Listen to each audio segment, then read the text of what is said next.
बरसाने की गलियों में राधा जी का सौंदर्य अपार था। उनकी मुस्कान जैसे कमल की पंखुड़ियां खिलाती और उनकी आंखों में भक्ति की गहराई समाई थी। वहीं गोकुल में नंदलाल कृष्ण अपनी बांसुरी की मधुर धुन से सबका मन मोह लेते। जब जब उनकी बांसुरी बजती, सारी गोपियां अपने काम छोड़कर खींची चली आती। लेकिन उस भीड़ में भी राधा रानी अलग ही दिखाई देती, क्योंकि कृष्ण की धुन सिर्फ राधा के हृदय तक पहुंचने के लिए जन्मी थी। एक दिन कृष्ण ने शरारत में कहा, राधे, तुम्हें कैसे पता चलता है कि मैं बांसुरी सिर्फ तुम्हारे लिए बजाता हूँ?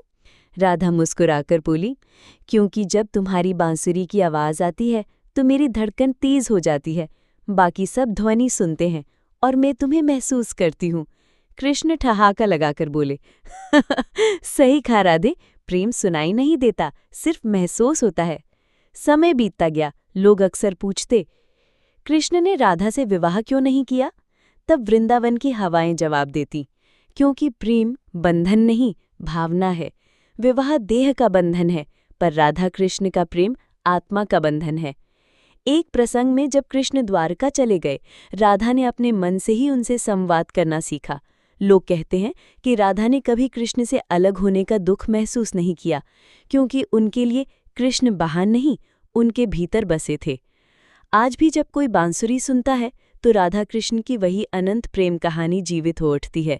उनका प्रेम हमें सिखाता है, सच्चा प्रेम पाने से नहीं, निभाने से अमर होता है। प्रेम अधिकार नहीं, समर्पण है। प्रेम मिलन में नहीं, बल्कि विरह की अग्नि में भी पवित्र रहता है। यही कारण है कि राधा बिना कृष्ण अधूरे हैं और कृष्ण बिना राधा। उनकी प्रेम गाथा युगों युगों तक अमर है और हर भक्त के हृदय में बसती है।